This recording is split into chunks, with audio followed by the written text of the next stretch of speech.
11 ವರ್ಷಗಳ ಬಳಿಕ ಮತ್ತೊಂದು ವಿಶ್ವಕಪ್ ಗೆದ್ದಿದೆ ಭಾರತ. 11 ವರ್ಷಗಳ ಬಳಿಕ ಮತ್ತೊಂದು ವಿಶ್ವಕಪ್ನ ಗೆದ್ದಿದೆ ಭಾರತ. ರಾಹುಲ್ ದ್ರಾವಿಡ್ಗೆ ಇದು ಅವಿಸ್ಮರಣೀಯವಾದ ನಿವೃತ್ತಿ.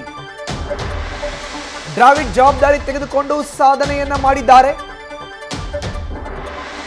ಈಗ ಟೀಮ್ ಇಂಡಿಯಾ ಕ್ರಿಕೆಟ್ ಎಲ್ಲಾ ಫಾರ್ಮ್ಯಾಟ್ನಲ್ಲೂ ನಂಬರ್ 1 ಪಟ್ಟಕ್ಕೇರಿದೆ. ರಾಹುಲ್ ದ್ರಾವಿಡ್ ಅವರು ಸಖತ್ ಸಾಧನೆಯನ್ನ ಮಾಡಿದ್ದಾರೆ.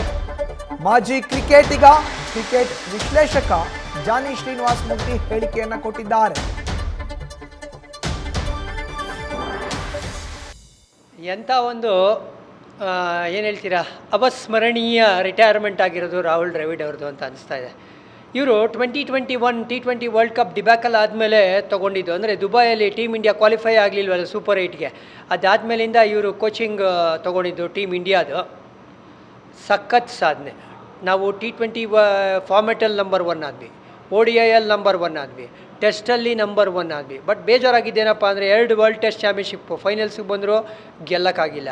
ODI ವರ್ಲ್ಡ್ ಕಪ್ ಫೈನಲ್ಸ್ಗೆ ಬಂದ್ವಿ, ಗೆಲ್ಲಕ್ಕಾಗಿಲ್ಲ. ಏಷ್ಯಾ ಕಪ್ ಚಾಂಪಿಯನ್ಸ್ ಆಗಿದ್ದು. ಹಾಗಾಗಿ ಈ ವರ್ಲ್ಡ್ ಕಪ್ ಗೆದ್ದರೆ ಸಖತ್ತಾಗಿರುತ್ತೆ ಅಂತ ಎಲ್ಲ ಹಾರೈಸ್ತಾ ಇದ್ವಿ. ಅದೇ ಥರ ಆಗಿರೋದು. ಡೆಕೋರೇಟೆಡ್ ಕೆರಿಯರ್ ಆಗಿದೆ ರಾಹುಲ್ ದ್ರಾವಿಡ್ದು.